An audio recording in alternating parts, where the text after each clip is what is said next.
Hello friends, today we are going to start with a very important chapter of quantitative aptitude, that is speed and distance, one of the chapters having the highest weightage in your competitive exam. So this chapter we are going to see and we will discuss the basics of this chapter now. So from the formulas to the advanced level question, all we are going to see. Okay, so we will start now.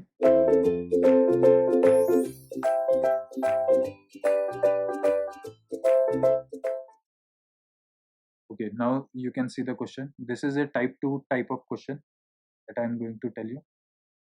A man covers a total distance of 100 kilometer on bicycle. For the first 2 hours, the speed was 20 kilometer per hour.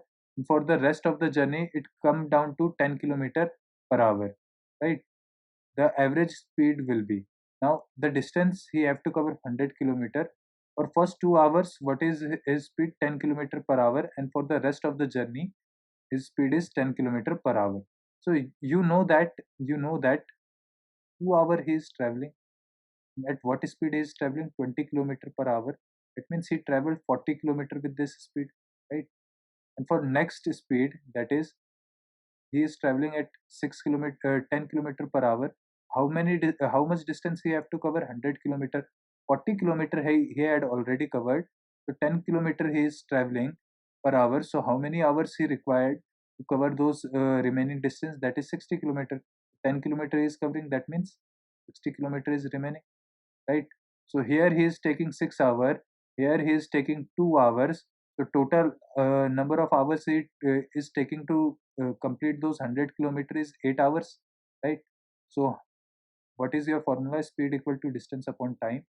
So 100 kilometer he is covering, his time is 8 hours, total time is 8 hours, right? So you can do this, you will you will get the speed. So what you have to do, 100 by 8, this comes out to be your 12.5. 12.5, 12.5, where it is, this is, so this is your answer. Okay, simple concept. There is nothing to worry about this chapter, only you need to understand the concept. All things become very simple. Okay, a car complete a journey of 400 kilometer in 12 and a half hours. The first three-fourth of the journey was done at a speed of 30 kilometer per hour. Calculate the speed of the rest of the journey. Simple, very simple, right? 400 kilometer it have to cover. Three-fourth means 400 kilometers, three-fourth, that is equivalent to 300 kilometers. So the first 300 kilometer is covered at a rate of 30 kilometer per hour. 30 kilometer per hour, that means this is your distance, this is your speed, you will get the time. So for 10 hours, their car run at a speed of 30 kilometer per hour, right? So what is the time remaining? That is 12 and a half hour they are completing the entire journey. So 2.5 hour is remaining, and how much distance they have to cover? 300 they already covered out of 400, so 100 kilometer is remaining. So for 100 kilometer, you know the distance, you know the time, you can find out the speed. So speed equal to, what is, how many kilometer? 100 kilometer, and what time? 5 by 2 time, right? 2.5 kilometer you can write as 5 by 2. So this go in numerator, this comes out to be 200 upon 5. This is your speed. This comes out to be 40 kilometer per hour. The answer is 40 kilometer per hour. Simple. Now this question come in your CAPF Assistant Commandant examination of UPSC. So all the questions which are you are solving, these all are high level questions that comes to your examination. That Durga walks 5 kilometer from home to school in 60 minutes and then bicycle back to home along the same route at 15 kilometer per hour. Her sister Shruti makes the same round trip but does so at half of the Durga average speed. Remember what is told? Half of the Durga average speed. How much time does Shruti spend on round trip? So simple one, right? But I told you earlier a concept that if a person goes with X speed and come back with Y speed, then you have to apply a formula that I told you earlier, that is 2xy upon x plus y, right? The same formula you have to apply here also. So Durga goes with a speed of 5 kilometer, that is your x, right?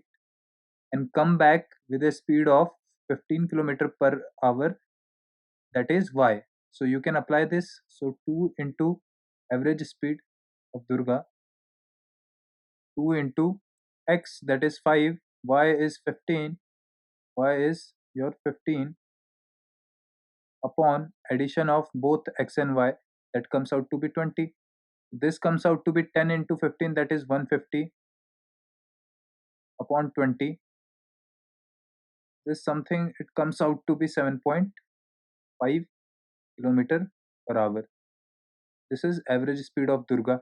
Now her sister Shruti makes the same route trip but with half of the speed of Durga. So Durga speed is 7.5, so half of it, that means divide by 2, it comes out to be 3.75 kilometer per hour.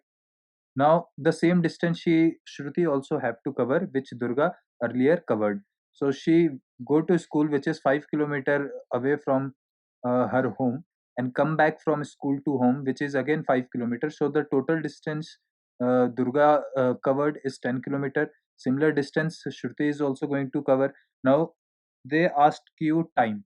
So time equal to the distance. What is the distance? 10 kilometer is the distance, right? And you have your speed.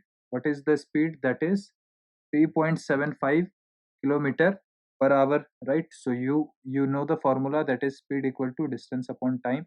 You have distance, you have speed, you can find out the time. So you simply divide 10 by 3.75, so you will get the time. Okay, 75. So when you do this comes out to be 10 divided by 3.75. This comes out to be 2.67 hours. So now you have to convert this hour into minutes. So you have to multiply it by how much? 60. So when you multiply it by 60, it comes in minute. So your options are in minutes. So you have to multiply it by 60. You have to convert hour into minutes. So you multiply it by 60. So it comes out to be 180 minutes. So your option number C is the right answer. Let's move towards the next question. Okay, see this question. The speed of train A and B are in ratio 3:4. A takes 20 minutes more than B to reach their destination. In what time does A reach the destination? Now, in this formula, first you have to try by yourself. Okay, I'm not telling you some other formulas or any other thing. I'm just telling you the basic formula: speed equal to distance upon time. On this formula, on the basis of this formula, I am solving all the questions. So you also have to do the same. Okay, so S equal to D upon M. Now here you can see the relation between speed and time. This is inversely proportional, right? That means if speed is 3, then time will be 4, and if speed is 2, speed is 4, that means time will be 3, right? So it is a inverse relation between time and speed. Okay, so you can generally see if someone speed is more, then he will take less time, right? And if his speed is less, then he will take more time. Here you can see his speed is less, 3, so he is taking more time, 4 time, and his speed is 4, so he is taking less time, 3. So this is the relation. It is inversely proportional. Speed and time is inversely proportional. So here the difference between their time is given 20 minutes. That means the difference between these two is 20 minutes, means that 1 unit equal to 20 minutes, right? So you can simply multiply it by 20. You can also multiply it by 20. So this comes out to be 80 minutes. This comes out to be 60 minutes. Now in question, what is asked? It is asked time of A. So this was A. This was B.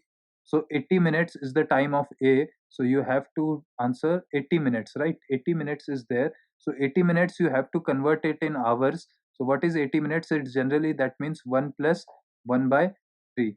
So when you do that, this comes. Okay.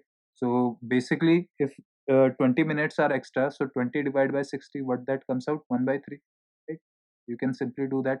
1 hour, entire 1 hour it is consuming, and 1 by 3 is consuming. So you can write it 4 by 3 or you can keep it in a fraction form. You have to see the option in which form it is asked. According to that, you have to solve it. Okay, so here the answer is 1 by 3. Okay, thank you.